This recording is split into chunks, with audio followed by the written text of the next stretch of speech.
နံပါတ်3ချက်အနေနဲ့ကလေးရဆိုရင်ကြောက်တက်တဲ့ကလေးတွေဖြစ်လာနိုင်ပါတယ်အမြဲလိုအဟစ်ပြောဆိုခြင်းခံနေရတဲ့ကလေးကဘာဆိုဘာမှမလုပ်ရဲပဲနည်းနည်းဆိုကြောက်လန့်တဲ့ကလေးတွေဖြစ်လာနိုင်ပါတယ်မိဘတွေရှိမှပဲဖြစ်ဖြစ်တယောက်တည်းနေရတွေပဲဖြစ်ဖြစ်ဘယ်ရာကိုမဆိုစမ်းသွတ်တခြင်းလိုစိတ်မရှိတော့ပါဘူးမိဘကအဟစ်လိုက်မှကိုပဲအချိန်တိုင်းစိုးရိမ်နေတတ်ပါတယ်အဲဒါကြောင့်အပေါင်းအသင်းတွေကြားမှာမဝင်မရဲနဲ့တွန့်ဆုတ်ကြောက်လန့်နေတဲ့ကလေးငယ်တွေဖြစ်လာနိုင်ပါတယ်နံပါတ်4အချက်အနေနဲ့ထင်ရလုတ်ပြတဲ့ကလေးမျိုးလည်းဖြစ်လာနိုင်ပါတယ်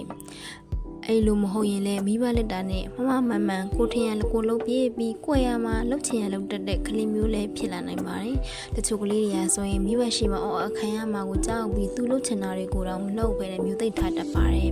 မိဘကိုရရောက်တာနဲ့ဖြစ်လာတဲ့အကျိုးဆက်တွေကိုဘာမှမတွေ့တတ်တော့ပဲကိုမျိုးသိပ်ထားတဲ့အရာတွေကိုထင်တယ်လို့လုတ်ပြတဲ့ကလေးလည်းဖြစ်လာနိုင်ပါတယ်မိဘကတည်သွားလို့အော်ဟစ်စူပူပြန်ရင်လည်းပထုံတက်တီးနဲ့နေတတ်တဲ့ကလေးမျိုးဖြစ်လာနိုင်ပါတယ်ဘာလို့လဲဆိုတော့ဖြစ်လာနိုင်တဲ့အကျိုးဆက်ကိုမိဘကမရှင်းပြဘဲနဲ့အော်ဟစ်တားမြစ်ထားတဲ့အတွက်လှုပ်ချင်တာကိုမိဘကိုရမှာလှုပ်ဖြစ်အောင်လုပ်မယ်မိဘသိသွားရင်လည်းအော်ခံရနှုံးသာညီငွတ်တတ်တဲ့ကလေးမျိုးပေါ့